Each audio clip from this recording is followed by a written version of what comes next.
And I'm hearing from my dear colleagues here about how family offices can help HNI clients. But we always overlook what are the challenges family offices have when they're distributing, when they don't have equal distributions to family members or the next generation. So what happens? There may be a tax liability, there may be a political risk. We've seen around the world what's happening. Wealthy families have lost wealth overnight. We've seen what has happened in Ukraine and Russia, right? People have left wealth overnight and moved to another country. Yesterday we heard about holding dual citizenships. But what happens? Are you able to move assets? No. So the best tool we could hold into the family offices or into a portfolio is offshore insurance. You have an offshore insurance, this is the only liquidity you can have as guaranteed, because this will immediately create a cash flow to the family office. I know there are a lot of challenges or a lot of questions asked by family offices or HNI clients that I'm cash rich, I have cash, why do I buy insurance? But if the insurance can give you a multiplier effect, so you put in $100, if I give you an insurance for 500, why not take it? So I'm increasing your wealth also by 5 times. So this is a great tool to have into a portfolio, which is the only guarantee you can have on the insurance side. Looking at best practices, there are quite a number of them, but I think what comes to mind immediately, because what we are talking about is preserving wealth and ensuring that the family offices are compliant, right? So balance and intentionality comes to mind. So if you like, the acronym BI, not AI, but BI, balance and intentionality. So if you think about it, a family office should have a robust governance and compliance framework. You have to be intentional about it. There is no use the businesses trying to make a lot of money and then the money or the wealth is eroded because of non-compliance with regulations, with corporate governance and so on. So one of the things that come to mind immediately, and I think you alluded to one of them earlier on, is the family office can actually appoint a chief compliance officer, for example.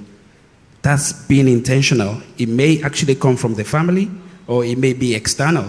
But that person will ensure that all the compliance gates are actually being watched and all the compliance requirements are adhered to. Another thing that can be done, you can actually engage external tax advisors because obviously there may be things internally within the family office that you're unable to do yourself. And engaging external tax advisors, can help.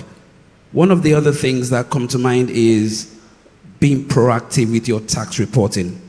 So if you think about it, you would have many things that a family office needs to comply with from a taxation perspective. So for example, you have VAT returns to file, you have company income tax returns to file, you have transfer pricing returns to file, and all of that.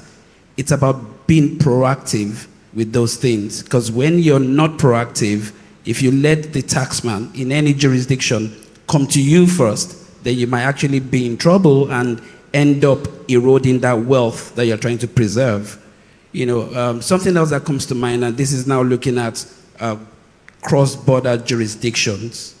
So again, there has to be, you have to be proactive about creating collaborations cross-border. You have to look at things, from a cross-border perspective. So if there is a family office with businesses, you may have a holdco structure. In one jurisdiction, you have opcos in so many other jurisdictions. You need to ensure that you're actually looking at the activities and all the compliance requirements in all of the jurisdictions to ensure there's no double taxation, for example. You're trying to invest in multiple jurisdictions. You're saying, okay, which jurisdictions have, say, a double tax treaty, between this jurisdiction and the other, just to ensure that you do not, run foul.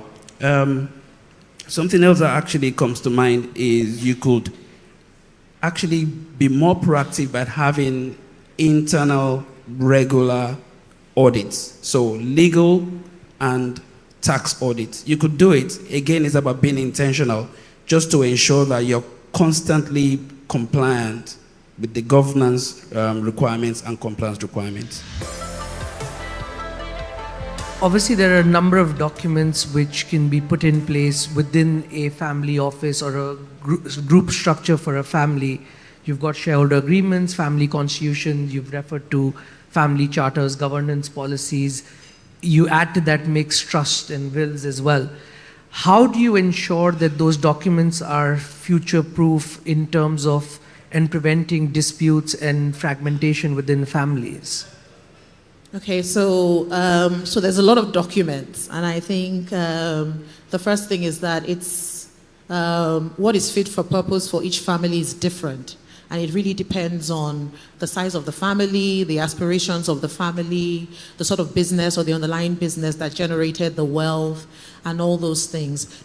Now, in terms of, so each of those documents, I think, has different provisions, and I think that I'd spoken about the family charter and how disputes within that a dispute mechanism can be embedded into that family charter to also ensure that you're able to determine how disputes are addressed. And in some cases, and that includes setting up, some bodies like having a family council through which you can escalate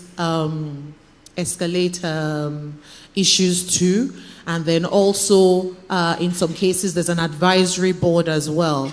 I think, but they're also, in terms of all the documentation, each document has mechanisms for dispute resolution embedded within it.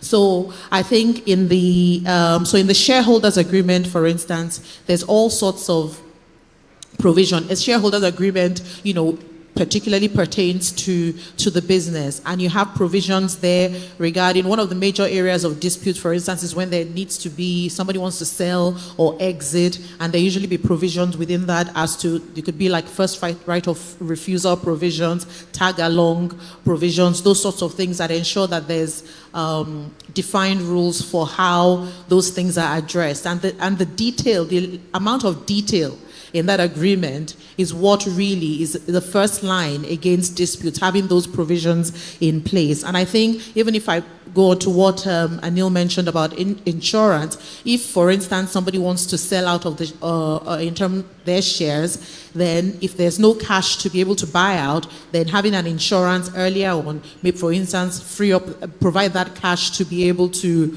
address that issue. I think also in terms of mediation and arbitration are also some of the conflict mechanisms as well that you can have embedded within all those documents to ensure that there's provisions. I think wills are, and yesterday you spoke about, so if you have assets that are in individual names, then wills, are sometimes used, or those assets are then put into, or maybe put into a trust. But sometimes if you have wills, which tend to be when there's a large, where it's a large wealth pool, wills can be vulnerable to challenge. So that's why other mechanisms like trusts, foundations, and then and then if that's obviously within the structure of a family office, we advise that you put that in place depending again on the structure of the family. And when you have a trust or a foundation, for instance, that you have the patriarch or the person establishing that puts in place a letter of wishes, which again goes to the issue of control that we discussed yesterday, that whilst the patriarch or the matriarch or the person who generated the wealth or the people who generated our life, that letter of wishes allows them to determine how the business is run, and they continue to run the business during their active lifetime, as in when they're working, because there's a difference between when you're working or when you retire, and putting in place those provisions. So those are like some of the measures you can have. And then in terms of the governance provisions, there are all sorts of policies that are also put in place to make sure that you avoid disputes. So policies include things like, obviously there can be like a code of ethics as to what we do as a family and what we don't do, what we invest in, what we don't invest in. And then there's also things with regards to, I mentioned education before, but there's also things like working in the family business, what it means when you work in the family business. And there's actually in Nigeria, there's been an issue with regards to having the next generation who are used to earning dollars or pounds when they first graduated from university coming back, and then you offer them a naira income and they're like what am I supposed to do with that? Like, seriously, convert it, I'm not coming back to Nigeria. So sometimes within the family structure, you know, they're able to provide additional income or housing or some other perks to motivate them to return or to stay within the family structure. But also it puts policies with regards to how you work in the family and how you show up, and also exit mechanisms as well for when you don't deliver, and how you you may progress within the family business, but separate as the family looks on. So it's separate from the business itself, but it gives you a guideline that within the family, this is how you must move. So, and then also obviously the, in terms of the, some of the other policies include like your financial policies, no conflict, so you don't set up a competing business to the family business. And we've seen places where, you know, brothers fight, I think, was it Puma and Adidas, I think, that, you know, they all went on, both successful companies eventually, but, you know, you could have compete, and eventually they had to do like an agreement where they decided to go separate territories or something like that. So all those things you can put in place in terms of your, first, the first line is the documents and the granularity of the documents, and then the dispute mechanism resolutions in each of the documents, which has first people who can help to mediate and arbitrate, like the governing council or an advisory board. And then also if you end up sort of going to escalating, also measures for that. And then worst case scenario is going to court, which if everything is like well documented, there's very few opportunities for things to deteriorate to that level.